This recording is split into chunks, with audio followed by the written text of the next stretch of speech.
Wow, it's good to come back here again.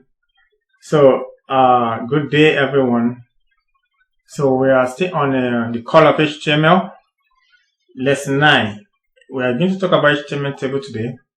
Now, to have a table in your HTML code, the first tag you need is table tags. So, you can see, and is the parent tags. So, this tag introduced table into your HTML code. Now, the next on the line is tr. This tr is table row tags. So you can see it. You can have as many rows as you want. So, row is horizontal while column is vertical. So, but this time around, we are making use of tr, which is table row tags. So, and the next one is td tags. This is a table data tags. So you can see td. So this is the content. This is the content of the cell or the table. So anything you type in between this td is going to show on each cell of the table. The rectangular space. That's what I call cell. Now the next one is th.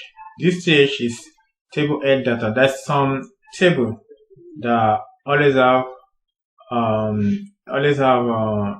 topics like address, phone number, names, maybe surname. So you may want to make it different from the main content.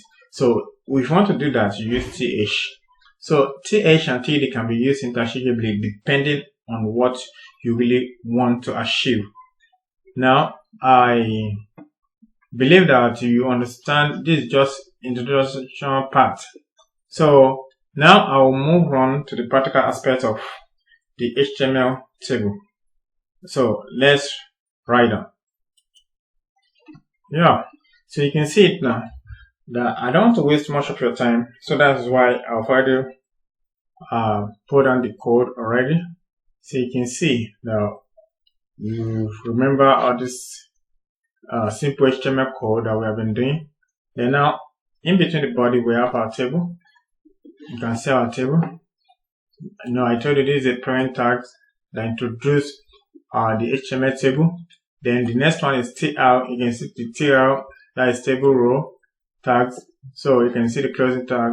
Then we have the th, which is the heading. So anything around there is going to be bold.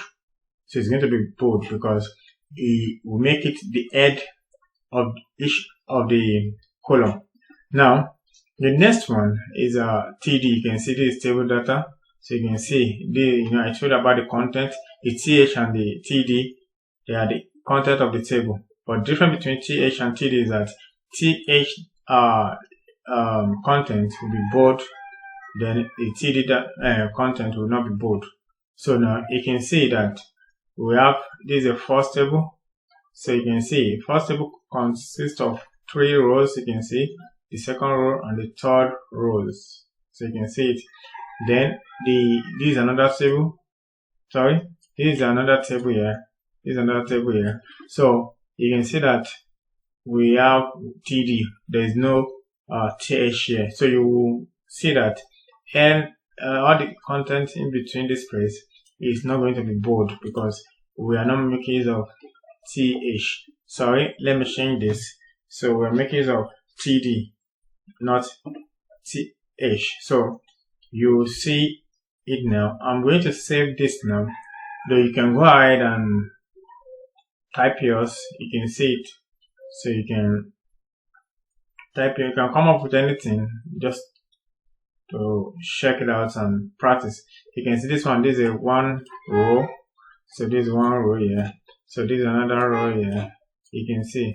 And this is the third row. So each of the table have 3 rows. That's why we have tr, closing tag tr in 3 places. So now I'm going to save it now. So at least you know how to save. We can go to file and save as, or press Ctrl X if you have been saved before. So I'm going to minimize this, and because I've already saved it, and I'm going to open table. So now you can see it. You can see that the country, company, contact, you can see that it's bold because we make it of TH. Then you can see the rest are not bold. Then you can see the second table.